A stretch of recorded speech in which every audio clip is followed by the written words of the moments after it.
you're known, you always wear your pink bandana, you have that pink headpiece, and all the kids yelling, "Can I have it? Can I have it?" And you're like, "This is the one thing I can't give you." What is up with that pink bandana? It's just kind of become like my good luck charm, and I feel like when I put it on, the destroyer is born. Don't know why. It's my thing.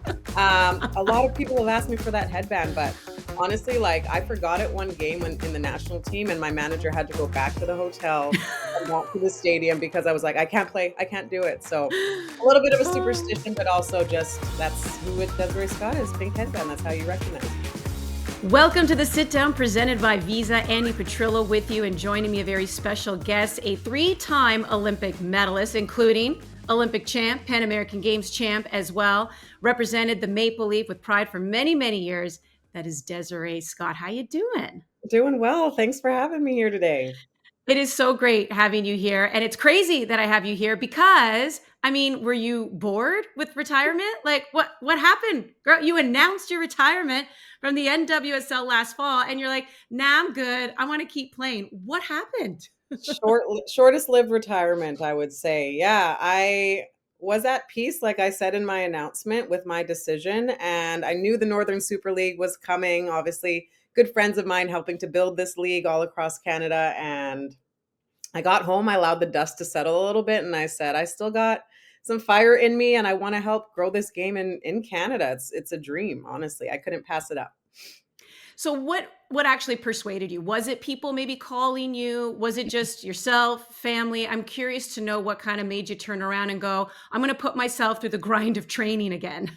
Yeah, 10-week preseason at the tender age of 37. That's not going to be easy for me. No, it was like a mix of things. Obviously, the Diana Mathesons of the world, the Steph Labes, leading the charge here across the league. I had multiple conversations with them about looking to stay involved, what my involvement would look like. I didn't know, but they're like, why don't you just play another year? So those conversations, and not having the best season personally for me in Kansas City. I think I didn't get the playing time that I would have liked to have gotten personally. So I felt like I still had a lot of, like I said, on field, like wanting to still give and finish my career on a high note. And then just the opportunity, not feeling like it's an obligation, but a little bit that this is something I've talked about for years with other national team players. How do we not have a league in Canada? And then to be so close on the tail end of my retirement and wanting to be involved Mhm. and teams looking to be interested in having me play, it was just sort of a culmination of things that said, you know what, Des, you got to do this. Yeah, it definitely sounds like you take the responsibility of representation seriously, right? Because it's something that the team has been talking about for so long and having this domestic league. And with you being so close to your point of playing, it makes sense that you would be a part of this. So, how surreal is it, though, knowing that you actually are going to be a part of the first domestic league for women in this country? I mean, just that statement alone, like it is surreal. I think having this opportunity obviously only comes once in a lifetime. I didn't think in my career that I would be a part of this league, but to see it come to life, see it come to fruition and to be involved and on the field, like I'm already picturing opening weekend and walking out at TD Place and just seeing the Canadian fans again. I think it's going to be absolutely incredible. So you have allowed yourself that moment, right? Like knowing what, like kind of picturing what it would be like to walk out, seeing the fans, having that kit on, and knowing that it's a professional kit that's Canada and representing Ottawa, obviously. Do you think you'll keep it together? Man, I'm an emotional gal, and I think some tears will definitely be welling up. I've got to keep it cool because I'm the destroyer on field. I can't let people know I'm soft. So, but yeah, it's gonna be a pretty special day for sure. Yeah, you got to live up to that reputation. That is the nickname, so That's we right. expect it. Speaking of, so what is it going to be like doing battle against the likes of Quinn, Aaron McLeod? I mean, it's so wonderful when you hear, Emma Regan as well. These are players who have represented the national team. Obviously, you, Quinn, and Aaron have done some extraordinary things as well already for the national team. Like, what was your thought, even knowing that they're going to be a part of it? I think that's incredibly exciting. I think, we have arm in arm. We're going to be going toe to toe on the pitch. They're obviously good friends of mine, but to see the caliber of players that are coming to this league, I think it just gains a level of respect. Not only the youth national team players that we're seeing, signings from the NWSL and internationally as well. I think it's really exciting to see who's coming to this league and how it's going to be the Mhm. first season for sure. Whenever I talk about this league, there's one word that always comes to mind for me, and that's accessibility. The fact that young fans of the game can go to a game in their backyard, that their heroes, players they look up to, they can buy tickets to watch a game and they're right in front of them. And that's not to say that they don't love the games that happen in Europe and obviously in the States, but there's something different about having it in your own backyard because it's accessible. So, what do you think a league like this is going to do for a young player from Winnipeg, Manitoba, who wants to find their place in this game? Yeah, I think hopefully just inspire them to one, stay in sports. So many girls drop out early. So hopefully now they Mm. can kind of see the pathway towards what's possible for them. I think that accessibility is so important, especially as a soccer player. Like, I love to get engaged with the fans. I love to see girls, boys, families, all walks of life in those stands. And hopefully we inspire them with our play and just to stay involved and see what's available to them. So I have covered quite a few games and I have seen you take the time, take photos, sign autographs after the games. You are absolutely amazing that way. But there was one, it was a send off game for Rio 2016. And you're known, you always wear your pink bandana, you have that pink headpiece, and all the kids yelling, "Can I have it? Can I have it?" And you're like, "This is the one thing I can't give you." What is up with that pink bandana? It's a superstition for me. If you go all the way back into the early days of Desiree Scott, like, I have the pink headband on, and it's just kind of become like my good luck charm. And I feel like when I put it on, the destroyer is born. Don't know why. It's my thing. A lot of people have asked me for that headband, but honestly, like, I forgot it one game when in the national team, and my manager had to go back to the hotel and back to the stadium because I was like, I can't play, I can't do it. So a little bit of a Oh. superstition, but also just that's who it Desiree Scott is, pink headband. That's how you recognize me.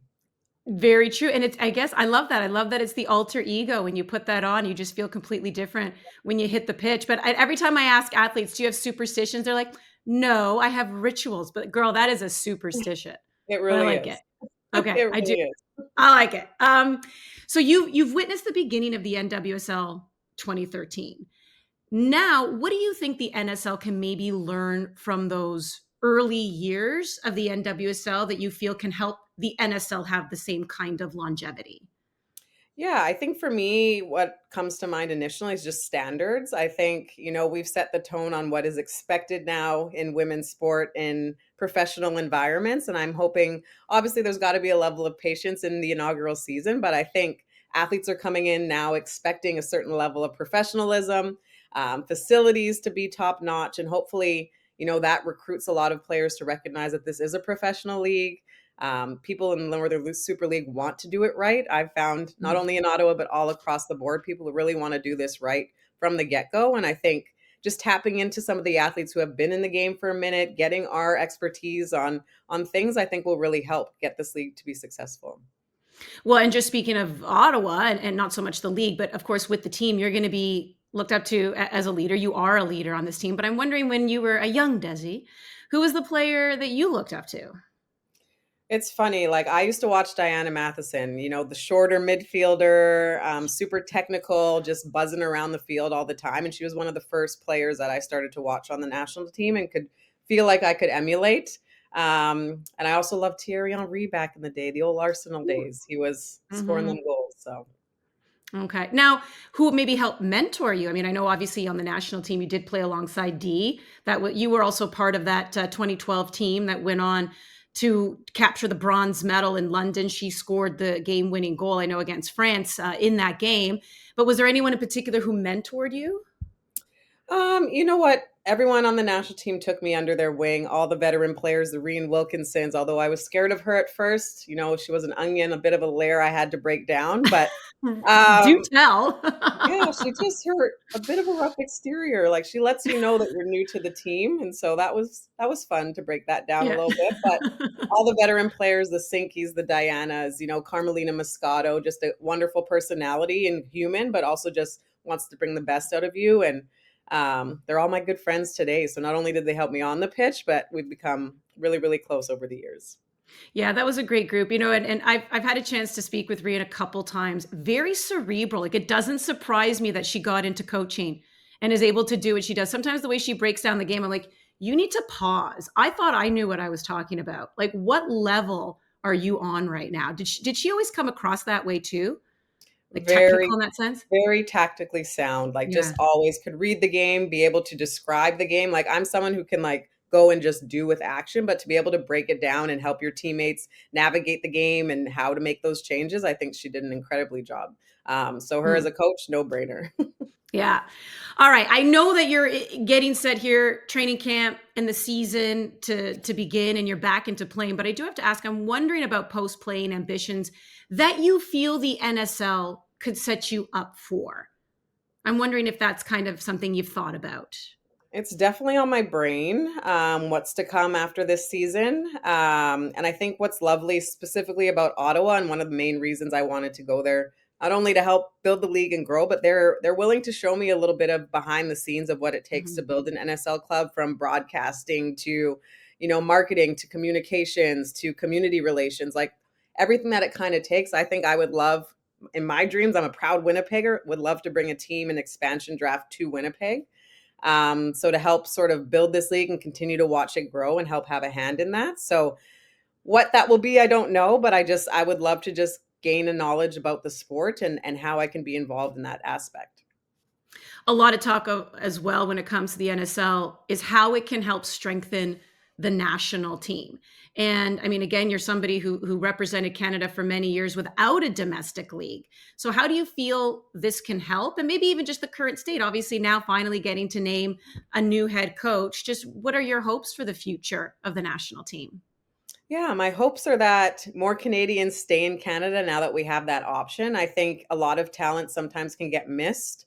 But now we're going to be able to showcase that week in and week out all year long. So I think it's just getting eyes on the talent that's within our border and hopefully allowing them to shine, and more Canadians can have that opportunity to represent the Maple Leaf. Yeah, I mean it's pretty, fascinating to see what this league can do for the national team, because what you were already able to do on an international stage was incredible. Now that it can have this proper feeder system, I think this is what is making a lot of people excited, and not to put pressure on your shoulders or anything, but knowing that you're a leader on the Ottawa Rapids team, like do you kind of understand your mentorship as well for players who could possibly be representing Canada one day, and you could help kind of shape and mold them? I think that's what's really exciting. Again, another reason why I wanted to come into this league. And I got a few texts when my signing got announced from players on the team, like, I can't wait. I've been watching you for years. Like, and now I get to play with you and learn from you. And that's something I don't take lightly. I have a lot of experience, and I think it would go to waste if I don't share that experience with the players and help to just show them what it takes and lead by example and build a culture. And that all, just as you can see, I'm talking with my hands, like I'm excited about it. So yeah. Well, I would guess on a little bit more of a serious note, I would guess that your leadership was really tested. We know that you were named as an alternate for the Paris Olympics, and I mean the women obviously fought through a lot in the story and everything that came out right from the get go. Do you feel that also really tested your leadership and the experience that you had, being able to kind of make sure that the team stayed on track, stayed focused, and also stayed within themselves, right? Because it can be very easy to get lost in the noise. How did you feel that your experience was able to be utilized during that time? Yeah, definitely a new sort of, picture for me being an alternate, first time in a major tournament that I've had to have that role. So it took me a minute to just kind of be like, "Hey, Des, this is what it is. How can I flip that switch and be like, how can I best help the team?" That's always been who Desiree Scott is, wanting to be a team player and make the team the best it can be. So, and I mean, it was like I was put into that storm and I was so needed in that time. Like the team went through hell at that tournament and just an unexpected storm that was brewing within us. But I felt I was able to just, one, bring some lightheartedness to the situation. I think it Mhm. was devastating for everyone who was there to have to get docked 6 points, and the what ifs Yeah. of all that tournament ensued. And just bringing my leadership, bit of a sense of calm in the chaos. And then just being that vocal voice, like, we got this, remember who we are as a team. And I think that shone through. Like, we are not a team that backs down from situations. It actually unites us and brings us together. And I thought we played some of the best soccer we could have under those circumstances. It was definitely inspiring. And once kickoff happens for the NSL, I know more and more fans will be inspired of this game. And we'll be watching you during the anthems to see if there's any No tears. emotions there. No tears. No tears. Really appreciate you taking the time here. You've been watching the Sit Down presented by Visa with our special guest, Desiree Scott.